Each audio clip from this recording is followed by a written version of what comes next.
Hello, everyone, and welcome to another CPC Strategy hosted webinar. If this is not your first rodeo with CPC Strategy, we are happy to see you here again for another webinar. If this is your first CPC Strategy event, welcome, and we most definitely hope to see you and more in the future. So all of us here today recognize the importance of Amazon's probability demand forecasting and fulfilling your purchase orders in a timely manner. Which brings us to today's topic, how to successfully manage your Amazon purchase orders using the new probability demand forecasting. So before we get in, I'll like to go over today's logistics and let me introduce myself. My name is Annalicia. I am CPC Strategy's webinar coordinator, and I will be moderating today's webinar and handling all of your questions in the back end. So before we begin today's presentation, I wanted to go over our top questions and kind of our go-to webinar software. So the number one question we get is if recordings and slides will be sent out. Yes, the recording and slides will be sent out to all registrants and attendees within 48 hours. Again, if you don't receive an email with a link to our landing page or the recording and slides, please feel free to send an email to webinars, to myself, and we'll be sure to get that to you as soon as possible. Another thing to point out is that we do have a questions tab on that panel for GoToWebinar. There's a tab that should say questions. So, feel free to send over your questions to me. I'll be queuing those up for Eric on the back end, kind of asking them throughout the webinar if we need some clarification, and then we do have a dedicated portion to Q&A at the end. So, feel free to send all your questions pertinent to the topic my way. And also, if you're seeing any technical difficulties, if there are issues with audio, you need some troubleshooting, just send it over to me in the questions as well, and I'll try to figure out and help you along the way. So another thing to mention is that we do have some resources available as handouts. So that's another tab on the panel, handouts for you to download. So these are guidebooks, these are blog posts that are relevant to today's topic, more information on how to handle vendor operations and the Amazon marketplace in general. Last thing to mention is that we do have a poll question coming up in a few slides. It will take over your screen, what you see for the webinar. So, just answer that poll question as you see fit. We'll give you guys a few seconds to get to that. It'll get you, a little bit ready for the content, and will kind of give us a feel on your experience with the Amazon probability forecast. So to get you a little bit familiarized with CPC Strategy in case you're not too familiar with us. So we were founded in 2007, so just over 10 years ago. We now have 500 active retail clients, and it's a quite diverse portfolio, from CPG to apparel and even some service lines. So we're a retail-focused paid search management company, and we focus particularly in the realms of Google Shopping, retail-focused paid search, Amazon sales acceleration, Amazon vendor operations, creative services, content optimization in general, as well as Facebook. So I would now like to introduce you all to our speaker today, who's our vendor operations manager. Eric, would you care to introduce yourself to our audience today? Well, hi, everyone, and thank you for joining us today. We look forward to giving you some insight into the demand forecast, the new one that Amazon has introduced recently, and take a look at there. My background briefly is I used to work for Amazon and used to work for a large vendor of Amazon, so I have a pretty good insight as to how to use this from both sides of the table. So on that note, I'll turn it back to Annalicia, and then she'll go from there and take you through the next steps. Great, thank you, Eric. So I will go over today's agenda. Just basics, ground level, what we will be going into, introduction into demand forecasting, the adverse effects of improper forecasting, why it's important to, predict that as precisely as you can, applicable practices to efficiently prepare for your Amazon purchase orders, and then effectively using the forecasting tool to enhance your AMS and AMG efforts. So right now is when I will be launching the poll question. So we invite you all to join in. So the poll question, okay. So collecting responses. The question, I'll read it out loud because Eric, I know it doesn't go to your screen, but are you using Amazon's new probability forecast? The responses are no, I'm not using it yet. You might not be sure how to navigate it. Another answer is yes, you're using it, but you feel like you might not be using it to its most potential. You don't know how to best navigate. And then the third option being yes, I am using it and you fully understand. And hopefully we'll be able to teach you some new tricks or teach you some new tips to kind of keep up with Amazon's purchase orders. But yeah, let's get a feel of what the audience is. So I'll let you guys collect some more responses for a few seconds. But it looks like right now it's mostly a half and half split. So I'm going to go ahead and close the poll now and share the results. So Eric, just so that you're aware and preview of the results, so 50% of our audience today is not using Amazon Probability Forecast, so that's great. Hopefully Eric can teach you all how to navigate the probability forecast models. 45% is yes. You're using it, but you still, would like to learn a little bit more, so that's great. We're happy to have you here. And then we have 5% of our audience that, yes, is using and fully understands, so that's great, amazing. Hopefully we will be able to give you some other tips in keeping up with purchase orders that you might not know just yet. So with that, I will pass it on to Eric, who will go through the content with you all. Great. Thank you, Annalicia. Once again, thank you all for taking the time. I know you have busy schedules coming out of Prime Day and now getting ready to prepare for holiday. But I think we felt it was important that we share with you this critical change that Amazon has made to their forecasting model. It is new, as I said previously. It's about 3 months old now, and it really got functional about 2 months ago. And one of the reasons it's so important for us to share with you our insight about what the demand forecast does and how it works is that I'm sure that some of you, unfortunately, have now experienced the lack of vendor manager contact and becoming more self-serve through Vendor Central. And that means, besides using the Vendor Central portal and understanding what it's telling you and how to do purchase orders, etc., it also means using the reports that are in the mechanism and try to figure out how to use them. And that's what we hopefully will accomplish today, and we'll answer any questions that you have and be able to focus in on that for you. Annalicia, did you give me control? My mouse is not working. There we go. So this is the Amazon demand flywheel, for lack of a better way to put it. It really starts on the right where we have purchase order management in as the first point. You get a purchase order from Amazon. There are a lot of factors that go into that purchase order, which we'll go into shortly. But from that, the assumption can be made that in one way, shape, or form, you have inventory, you're going to accept that purchase order, and you're going to try to ship that purchase order. It leads then into warehouse efficiencies, making sure that your warehouse can get the product out in a timely manner and on time more than anything else.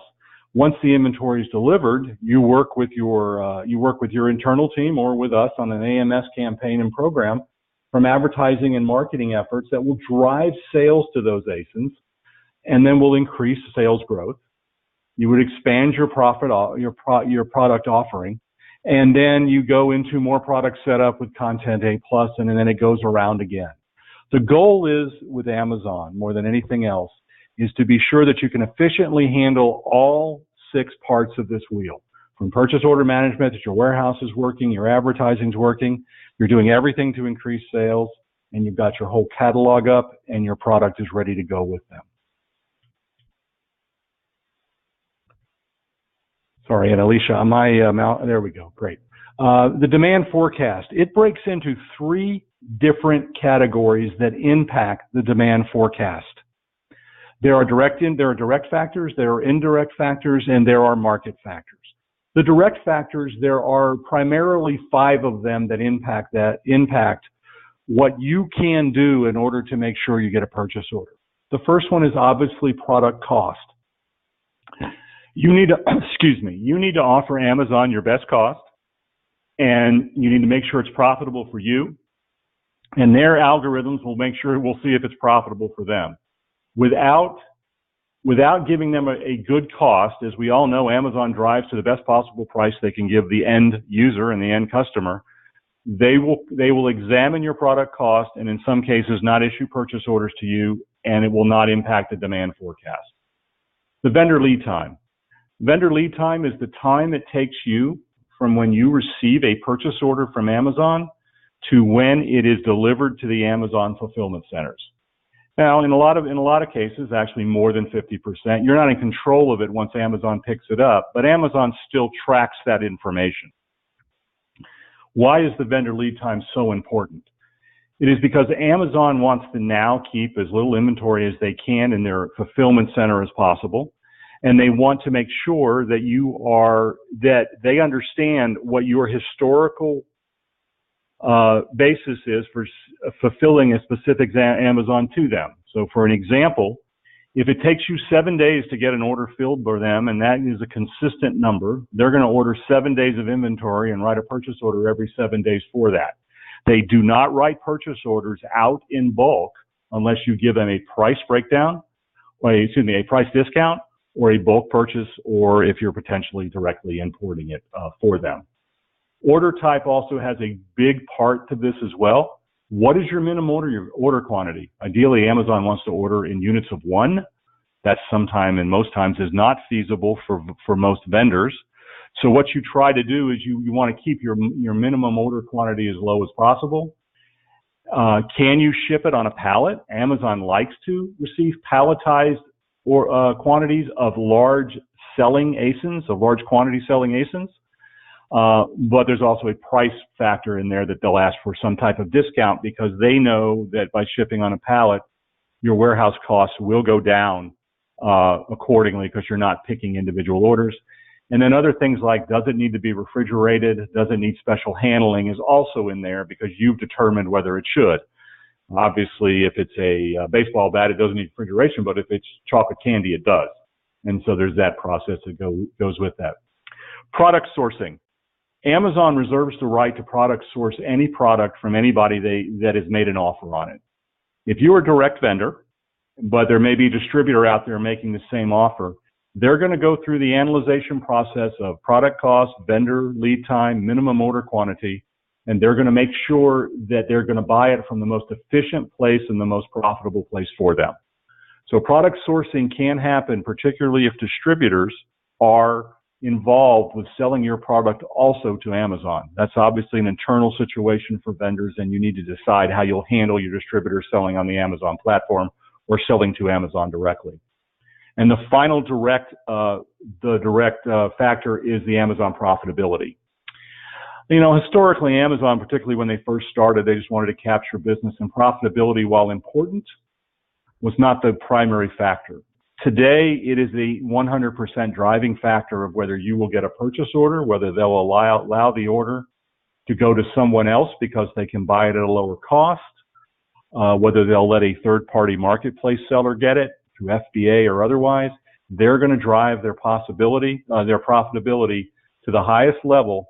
And it unfortunately doesn't take into account that you may be the direct vendor of that product. Without agreements in place that protect you for that, Amazon's going to source it wherever they can and work from there. And Alicia, next slide. Thank you. These are the indirect factors. Some of them are most of them are still in your control, but they are indirect. There's the traffic to the ASIN page. Amazon's demand forecast is driven by glance views or impressions on the page, and traffic to that page causes that to occur. So it's important that you engage in several different ways in order to make sure that traffic is getting to your page. Singularly most, there are two that are internal that you can drive to. One of them is making sure your content is fully blown out and it's ready to go and it has the right keywords in it, so in customer search. And the other one is AMS and AMG campaigns that are driving awareness of your brand and making sure that the brand is available. As well as other places like Google, Facebook, influencers, and things like that that will also make your brand aware to the public, and you can redirect traffic to the Amazon page if you so desire. Promotions are really important in the indirect factor part because promotions require you to, one, partner with Amazon and have them agree to the pricing that you're going to give them or the discount you're going to give. But it's critical that from an indirect perspective that you also plan them and make sure that you're far out in getting the inventory into their pipeline. If Amazon commits to a promotion, they're going to say, okay, now our demand forecast said X, but you're taking your buyer X, or says $10 is the price we're going to sell it for. But for the promotion, we're going to sell it for $7. And based on that, we think the demand forecast will change. And you need to make sure that the inventory is available well ahead of the promotion. And we recommend 4 weeks for that particular part of it. Stock availability. Obviously, Amazon wants you to be in stock, and that's the whole point of the demand forecast. And as we go further into the presentation, I think you'll see why that's important. However, they also analyze your historical stock availability. If you go in and out of stock on an ASIN, and they say to you that this particular ASIN, every 3 weeks they don't have it, and then they go 3 weeks with it, they're reading that. And their system will, as they look for where to purchase product from, besides price and besides lead time, they'll look to see your historical fill rates to see if you're in stock on a consistent basis, consistent with your demand forecast. Product setup is obviously in your control. You do the product setup.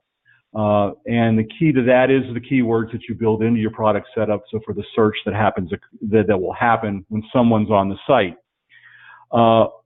One part of product setup that we consistently see that vendors do not take advantage of is Amazon restructured their A+ content offerings, and they now have A+ content basic available for free. It used to be at cost. It used to be a cost to that.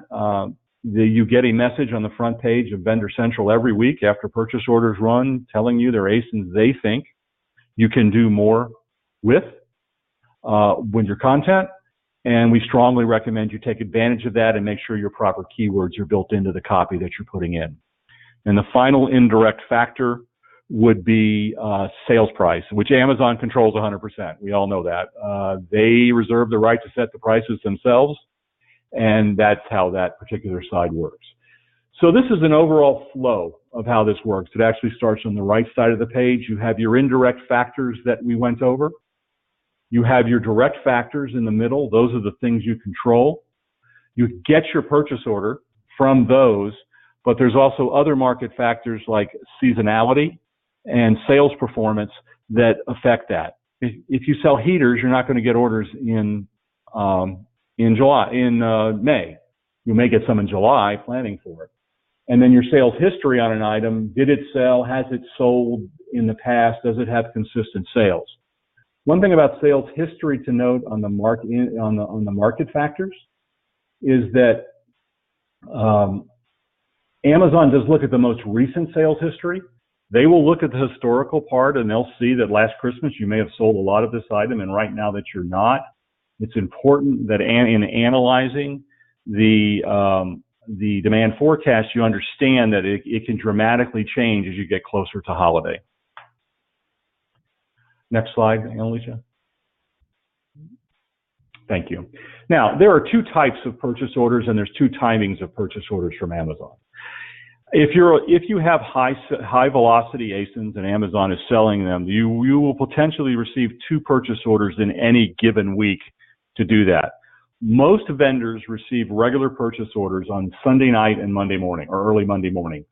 That's the standard run for Amazon. They've read the sales through Saturday. They see what they need, and they look at that particular part of it. But there's also what's called reactive purchase orders in the middle of the week for some vendors and on some ASINs. And what Amazon does over those next 3 days, these are usually sent on Wednesdays or Thursdays, depending on the category or the ASIN. Amazon will begin to reread the particular ASINs. Make sure that they didn't miss anything on their purchase order run from Sunday or Monday, and they'll issue more purchase orders on those ASINs for the same ship windows and give you time to ship that product. If you have ASINs that are you're getting orders for product for both the regular purchase order run and the reactive purchase order run, that means it's a good ASIN. You're getting traffic to it, and you want to maximize that as much as you can. Next one, Alicia. So how does that all work with the Amazon probability forecast? The probability forecast, without question, changed from a one forecast that you used to get to now 4 different levels of information that they're giving you. Next one, Alicia. Great. So here's the basics of understanding the probability forecast. Some of this didn't change from the other forecast. Some of it's the same. It has always been a rolling 26-week estimate as close as possible to actual customer demand. And when they look at that, they'll look at the current glance views, the current selling history, the past history, and they'll try to give you a view of what you may need. It is now presented in different probability levels, which we'll go over shortly. So you now technically have 4 options. 3 for most vendors are the part that they would need to use. One of the critical changes that occurred in the probability forecasting, or excuse me, in the forecasting from the old system was Amazon used to build in safety stock and carry it in your inventory, and carry it in their inventory. They would look at it and say, okay, the vendor lead time is 7 days, but we're going to buy an additional 7 days to make sure we don't miss any sales because it seems like this ASIN is accelerating. For whatever reason, probably due to space and probably due to profitability, they have chosen not to add safety stock to the probability forecast anymore. What they're saying is they're saying you decide what level of inventory you want to carry, and we'll go through that in just a minute about what that means and how that shows up on the report. Continue to use the vendor lead time. It does use the vendor lead time. It's the most critical part. Amazon wants the product the next day if you could get it to them. I live on the East Coast, and there's 7 fulfillment centers near my hometown, and I will tell you that if I was a vendor here, they'd probably give me 1 day to deliver it. That's how they look at it. So the reality of it is that you need to be aware that Amazon's reading that on a constant basis and determining who can get us the inventory quickest so they don't have to carry more inventory than they want.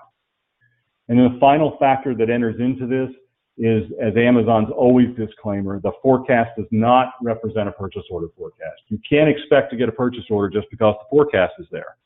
So how you use that data and how that data, how you use that data and determine which ASINs you want to carry is the critical component of that. Okay, so how do you interpret the Amazon probability forecast? There are 4 levels in the forecast. There are the P70, the probability 70, the probability 80, and the probability 90. I'll leave the mean forecast for the last part of this. I'll come back to that at the end. What it means that is that in the forecasting they're giving you, they give it to you over 26 weeks. They're telling you that if you want to use the quantity that they're saying they're going to use on the P70 forecast, that 70% of the time they will buy what's in the forecast or less, and 30% of the time they'll buy more. What that means is that if you buy the probability forecast at 70%, you've got a 30% risk you're not going to have enough inventory for the future purchase orders. They then go to a probability forecast of 80%, 20%, the same breakdown, and 90-10. There's no question that if you were to ask anyone at Amazon, they would say, we want every vendor to buy at the 90% level so they have inventory available when we want it. That's not the way you can manage your business. Your finance departments would be screaming about the money you're putting out buying inventory, as well as it's not a good way to manage your business. And we're going to go through at the end some ways you can use this report in breaking down these probabilities. But the big key to understand here is that Amazon is leaving the burden on you, not on them. They're just telling you now what the data says in their system, that we're going to need 1,000 units over the next 12 weeks. You decide whether you're going to have 1,000 available for us when we write purchase orders. Because in most cases, vendors can get their product from Amazon can get their product from somebody else. The mean forecast is the forecast that should be used particularly for importers that are bringing product in from overseas in bulk for Amazon. For the most part, that one is actually a lower forecast than the P70, but it gives you a starting point about where to build inventory and and how to build inventory for importing of product.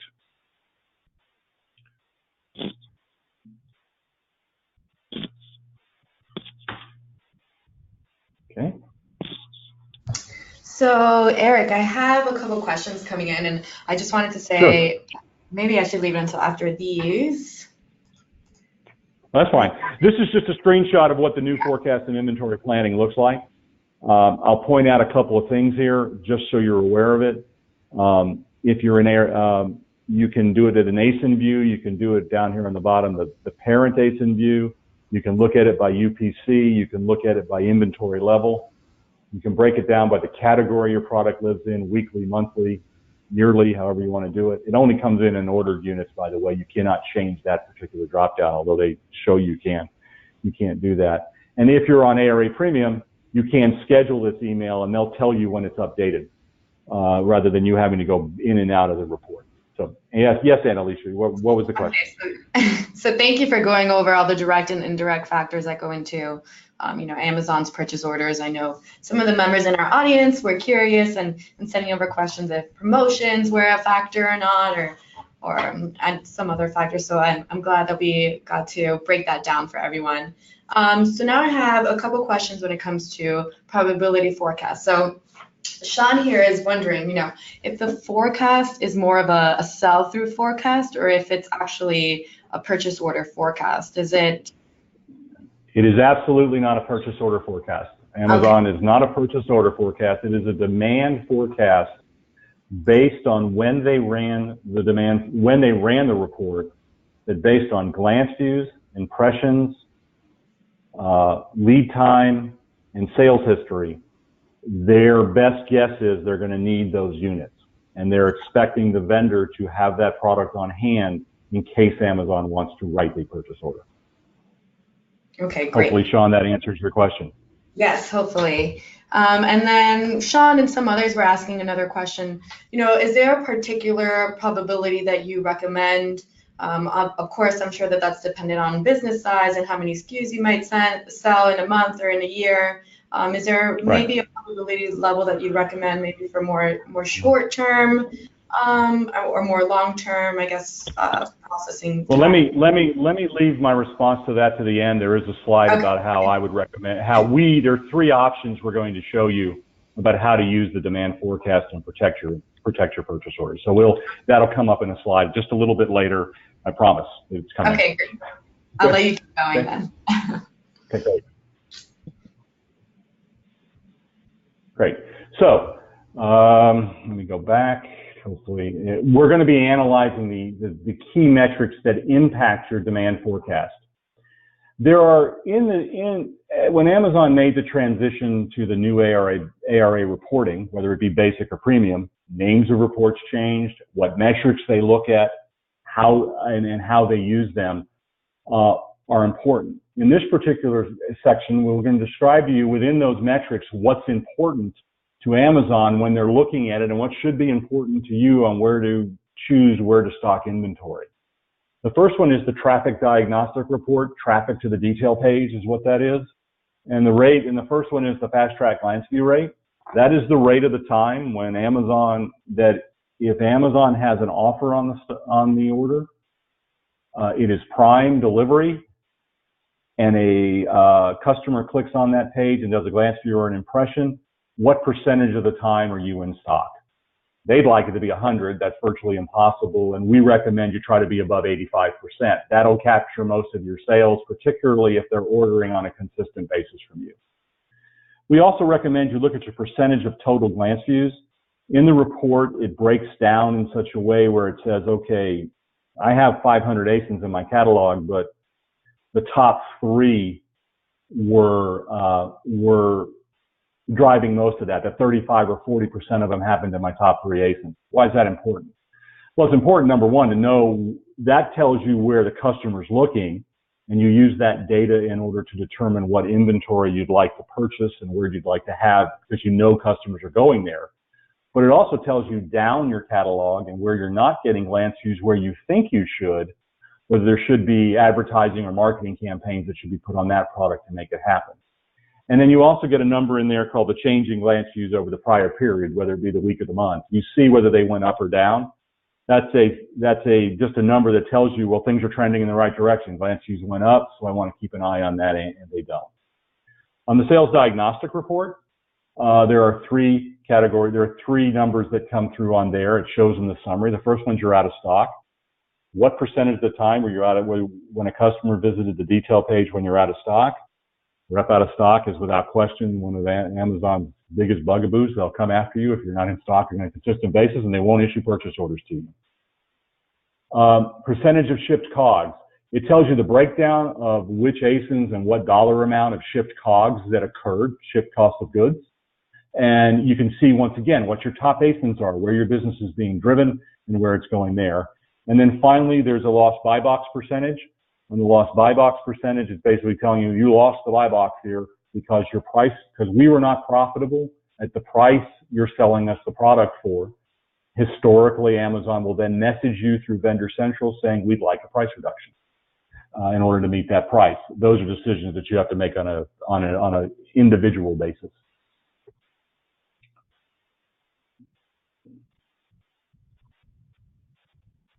It just refuses to go. And Alicia, can you move the next slide, please? There we go. We're going to show you just a quick snapshot of, once again, what the header pages look for here. This is the header page of Traffic Diagnostic. You can see for this particular one we did in the period, this was a monthly review of June versus May. This is how we sorted this. They had a 7% increase in glance views. Conversion was down. Customers weren't buying. That's something that needs to be researched. Change in unique visitors didn't come through on this report when we ran it. I will tell you that's a new metric for Amazon. They just started to give it to you when the new reporting came in. But those are customers that hadn't been on that detail page in the last 7 days. They're tracking that to see if more new people are coming back in the 7-day period. And in this particular case, this vendor's at 59% in stock, and it's down 4% from the previous period.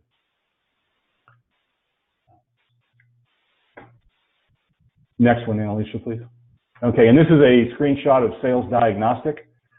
This is where you get an enormous amount of information. Some of it duplicates what happens in the Traffic Diagnostic, but here you can see this particular vendor did $175,000 in shipped COGS for the month, down 5%. How many shipped units, how many ordered units.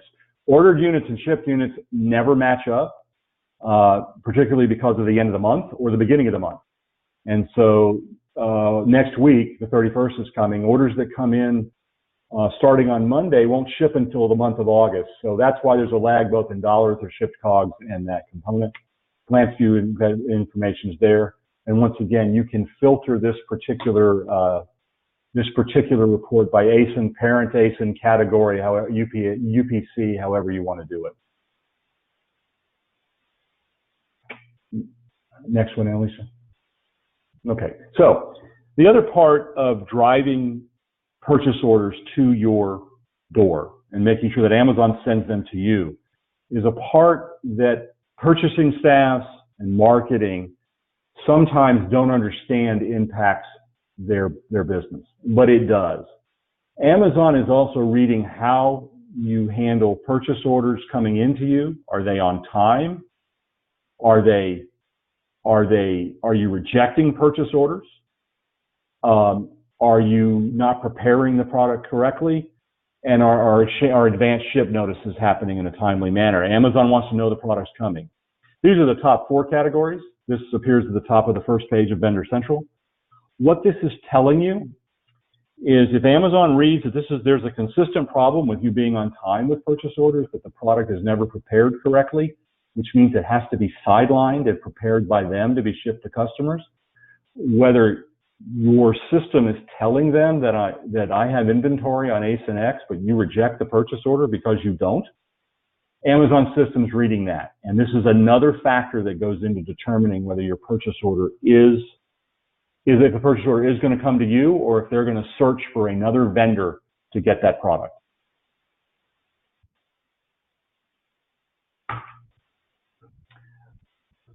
Next one, Annalisa. Sorry, I'm having trouble with the oh, no worries. control. No worries. Okay. So, what are the adverse effects of inefficient demand forecast? And I'm ready for the next one too.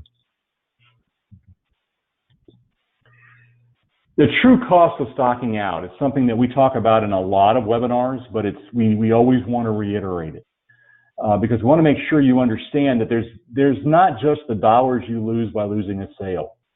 When you lose a sale on Amazon because you're out of stock, you lose organic ranking, which means you're going to lose sales velocity. You're not going to have quick sales. There's not going to be as many views. Customers eventually won't go back, and it will require you to spend dollars reinvesting to get that ASIN back up to the performance it should be when it gets back in stock. Now, what does that mean?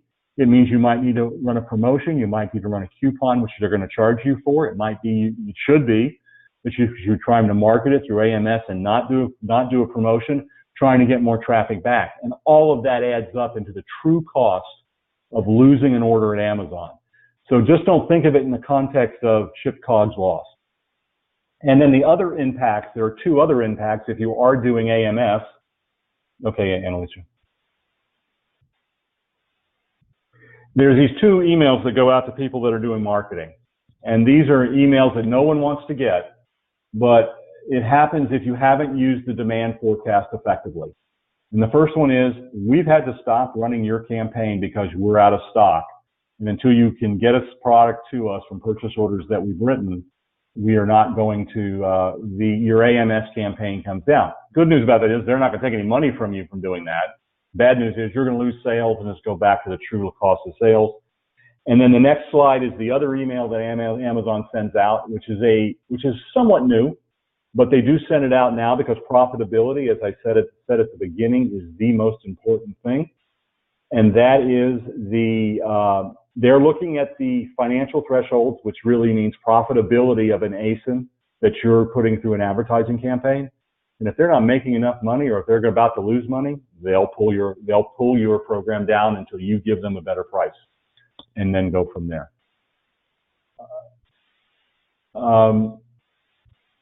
Okay, so what are the potential actions you can take to protect sales? And this goes back to the questions. And we're going to give you 3 strategies. We're going to talk about 3 strategies. We don't recommend one over the other. We just feel that there are 3 potential options that exist today that we know clients that are using them now. And all 3 of these in one way, shape, or form are being used. The first one is purchase order versus demand tracking. The demand forecast does have the 13 weeks previous sales on it. You can see that. It always shows. And I did not mention this, but when you download the demand forecast, even though you're on one probability, it does download all of the probabilities. So you see all of it. You don't need to download 3 different reports. But it does show you that. And we believe that the first step in purchase order tracking is to make sure that that you look to see those sales that occur. Did you get purchase orders somewhat matching to that? And are they continuing to order to that? You need to check Amazon's ordering patterns, particularly if you know that someone else could be making an offer on that. And that goes to point 2. Track demand versus purchase orders on a weekly basis, and we recommend you do it over 2 to 3 months, because then you'll begin to see the history of what Amazon's doing on the demand forecast. They may say need 1,000 units. You know they're not. You know that you only shipped them 300. But if the demand is saying they need 1,000, that means they're probably getting the product from somebody else, and that also impacts how you use the demand forecast. And we work with clients to figure that out on a weekly basis. Not all ASINs are the same, and this goes to the question that someone asked earlier. If you're going to use a strategy like this, we recommend you look at dividing your inventory into top tier, mid tier, and other. Top tier being, I don't want Amazon ever to miss a sale. And I'm going to read, and that should probably be the P90 forecast. The mid-tier should be the P80, and the other should be the P70. And in some cases, vendors say, I'll worry about P90 and P80 and let the other kind of find its way and see if it's going to happen.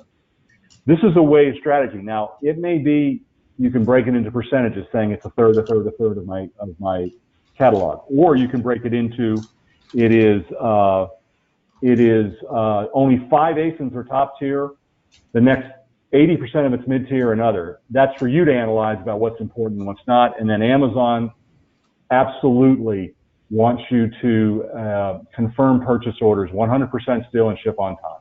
And that's critical to the forecast. Next one, Alicia. Great. Backup planning, direct fulfillment and dropship. If you do direct fulfillment, which is dropship, they used to call it dropship, it's now called direct fulfillment. There are clients that have moved towards putting their whole catalog on dropship, direct fulfillment. That doesn't mean that Amazon won't write purchase orders to the warehouse. They will do that.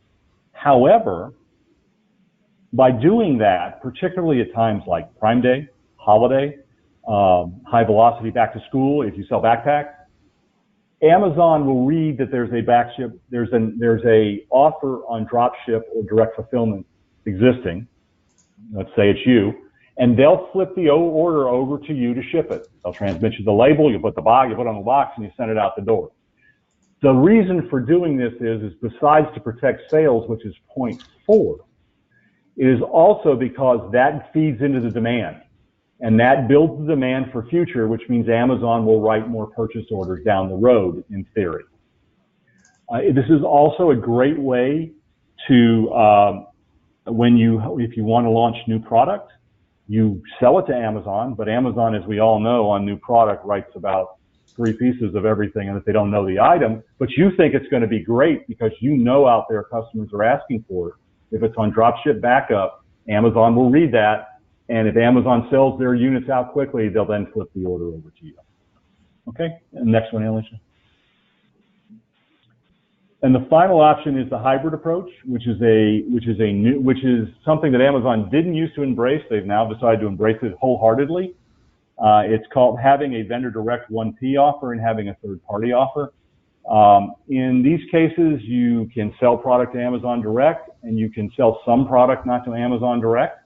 You can also sell all your catalog to Amazon, but protect yourself by having a third-party offer on that under your name, under your company.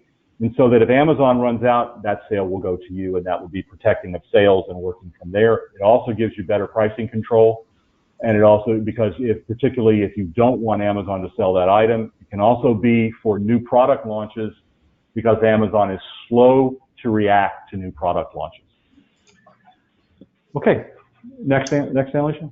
Okay, great. I think that actually concludes our. I think that's it. Yeah. And thank you for all the knowledge on purchase order and the demand forecasting, Eric. I know that Craig, actually, one of our attendees here, is saying that he's a hybrid seller and he found that he's more efficient, selling on Amazon VC. But it's great to hear that one of the tips that you would advise is, to maintain that hybrid approach. So great that we were able to align there, Craig. So it's good to start thinking about, are you getting the right amount of purchase orders that you should be getting from Amazon? And, if not, where do you find what Amazon needs to fulfill those purchase orders? And, in this webinar, Eric was able to provide, the groundwork for when it comes to demand forecasting, where you should be looking, and insights into probability forecast, which ones you should use, and how to really dissect your ARA data. But if you would like to go over an advanced strategy, you can schedule a one-on-one with our experts through the link on this page. This is our offer to our audience. And I'll be sure to send out this link to you all momentarily. Just wanted to let you all know that if you did want to look into further advanced strategies from what we discussed today, more than welcome. So I know that we answered a couple questions along the way, but now is more of our free Q&A time. And I do have many questions keyed up, Eric, for you. So yeah, I guess we can get maybe this one that's more, I guess not so simple, but they're all a little tricky. So, how do you predict Amazon's demand for a product that's been newly added to the vendor catalog? And this is coming from John, one of our members. So I guess if you have any tips when it comes to a new product. Right. Well, I think there's two ways to do that. One of them is you take a look. Did this ASIN replace another ASIN that was in your catalog? If it did, then look at the sales history on that ASIN.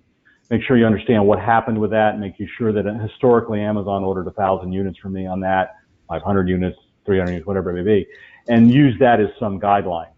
The thing that you have to protect yourself on that particular part is that once again, Amazon reads every ASIN as new. You can do some redirecting on that. You can do that, but it's really a new product launch for them. And so the best scenario to have there is to have either backup philosophy on direct fulfillment if you can do it, or if you have a third party, to make sure when sales accelerate that you're still filling that demand, which will then be a self-fulfilling prophecy of building the demand on the new product. Now, in some cases, if you happen to have contact with a vendor manager, you can work with them, and they may work with you. But if they know and they agree that ASIN X was the old version and this is the new version, they may redirect some traffic that way. But I would not count on that. It's becoming less and less of an option for you. I would also recommend, the other thing that I recommend, if it is a replacement ASIN, if you have an old ASIN, even if you're out of inventory, if the offer is still showing on the site because somebody has a third party offer on it, or if the detail page is still up, to put the redirect widget to the newer product on the old page. So if somebody goes looking for the old one, you can find the new one, and that will build demand quicker. Okay? I see. Great. Interesting. So more questions to come. Actually, Anne, when it comes to ARA reports, we got a few questions on those. So Anne was mentioning that she now, has premium ARA reports and not basic, but she does like the basic reporting. So I just wanted to see if you can, just brief over if you can run the same exact sales reports, premium and basic. Yes, you can. Yes. There are 6 reports that appear in basic that are the same in ARA premium. That would be the snapshot, sales diagnostic, traffic diagnostic, the forecast is the exact same format, the inventory health report, and the product catalog. Those are the 6 that appear in both platforms. Now in ARA premium, there's about 10 other ones that have traffic and things on those, which are part of what is paid for in that point. But you can get the exact same core data, whether it be in basic or whether it be in premium. And anything that I referred to here in this presentation can easily be found in basic. It's all there. Okay, great. And then Ryan was curious when it came to fast track glance views. How is direct fulfillment inventory factored into this, if it is at all? If Amazon has designated you as a prime shipper, which means you've got a good history of doing direct, you're willing to work with them on guaranteed delivery and whatever, then it factors into the fast track glance view. But if you go to a page and it says it's 3 to 5 days delivery, then normally that means it's not going to be in your fast track. The fast track is only reading what's in the Amazon fulfillment center and what's on prime dropship. Okay, so then a few more pertaining to purchase orders. So regarding purchase order, on-time accuracy, what's the best way to manage purchase orders if you can't meet that delivery ship window? Well, there are 2 things. If you tell them that you thought you were going to deliver it during the window and then you can't, then you need to go in prior to the end of the ship window, the original ship window, and back order it and give them the date they're going to get it. Now you run the risk that they'll read that's too far out if you tell them it's 3 weeks and they'll cancel it, but you need to be honest with them. They want you to tell them that.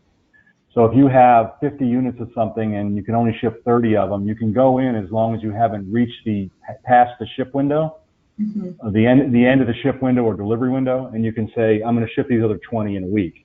Yeah. You can back order it and then just handle it that way. That's probably the easiest way to do that. The other way is that you want to ship within the ship window, and you want to do that, and getting your warehouse efficiencies in place is going to be the critical part of that. Yeah. Amazon's reading that pretty close, and they're going to buy it from the person that can get them to the quickest and at the best price. Okay, great. And then more purchase orders, how would you explain, I don't know if you've been in the situation or maybe you can, sort of speculate from your knowledge, but Andrew is asking, how can you explain when Amazon orders, 5 times the P90, the probability 90 forecast in 1 week? Does that happen normally? Why would Amazon be ordering so much more than what you would see in the probability forecast? I guess this could be a good thing so long as you have your logistics in order, but yeah, has that ever happened? It is hard. Well, yes, it happens, and it is hard to react to. Because you're using the forecast and all of a sudden Amazon wants 5 times what you said, particularly the P90, which is the highest level. That being said, there are several factors that could cause that, and if you happen to be a vendor that unfortunately doesn't have someone to communicate with, Amazon may be planning that category to be promoted, and your ASIN lives within there, and you're a top ASIN. So at times they'll go out and say, okay, and I guess I'll use back to school as the example. We're going to be promoting this type of backpack, laptop backpack. And your backpack lives in our top X amount of percentage of our backpacks. So we're going to have a landing page for that. And because of where you rank in all of our categories, your ASIN's going to be on that page. So that sometimes forces them to buy more. There's no other way to read when that happens other than it's going to happen. It happens sometimes. Now, there may be something out on Vendor Central that ties to that, where Amazon is saying, we want to promote this. If you can give us this price, we'll be more than happy to do that. So there may be something out there as well. But the primary reason is somewhere in the Amazon system, they're reading that that ASIN is going to be more visible to their customers, and therefore they're anticipating they may need more inventory. That's great. Well, John, I hope that's been Andrew, sorry, I hope that's been happening to you because it sounds like a great problem to work through. So then I have a question here from John. So I guess taking into account, the direct and indirect factors that go into Amazon's purchase orders, do you have any tips on generating, tricks of the trade, generating Amazon's purchase orders, tips to get them, tips to get Amazon to generate more purchase orders for you? I guess it has a lot to do with time accuracy. I guess the best thing I can say is you have to remember, yes, for us, as you look at Amazon, they're a retailer. Reality is they're a tech company and they're a data company. And they're using their data on performance to determine how they're going to issue purchase orders. So you got to give them the best lead time, the best price, and the best availability in order to get that purchase order. And you've got to understand that, particularly as Amazon gets bigger, and they're not getting smaller, the reality is that they'll get less communicative except through Vendor Central, and you have to focus in on the metrics that are driving it. What's making the demand forecast? What's causing the demand forecast to be built? And what are they? And the 3 most important are, what is your lead time for getting them product? Actually, the first one's price, lead time, and what is your constant availability of that product to them? I see.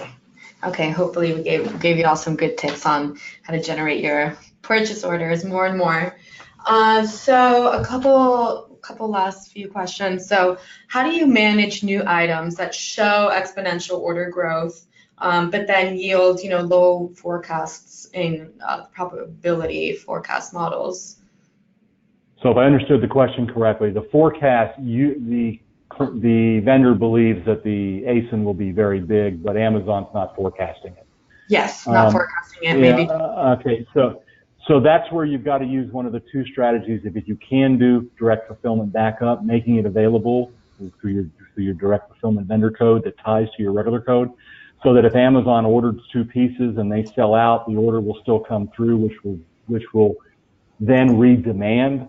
The sale occurred, which will then build future demand. Or you look to build a hybrid strategy, and where you're also selling at third party to make sure that the sale occurs. Because Amazon reads what happens on the third party marketplace. So if they see that an ASIN the new ASIN is selling over there, eventually their system will read they need to order more too. Okay. As long as they're more profitable buying it from you. Great tips. Okay, thank you, Elizabeth. Hope we gave you some good tips there. to manage your purchase orders and forecasts. So a question here from Miguel has to do with Amazon price matching. So do you have any recommendations for vendors to forecast and, quickly adapt to Amazon's price matching strategy? Well, I don't know what Miguel means by adapt, but unfortunately there aren't a lot you can do. Amazon reserves the right to set their prices. They have an algorithm out there, which is a deep secret about how they're doing that. They're scraping both internally and third party, and they're looking out on their websites, and they don't share that information. So I'm going to be honest, one of the rare things I can't give you insight on other than to tell you there are softwares out there that you could get that if your item is $40 on the Amazon site and all of a sudden it's $29.99 and you don't see it in the third party marketplace, there are softwares out there that you can get. Don't know anything about the pricing of them. But where is that price coming from? Somebody's breaking my MAP price or my MSRP.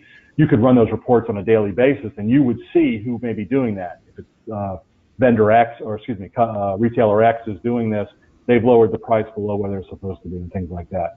Other than that, I can't give a lot of insight as to what you can do.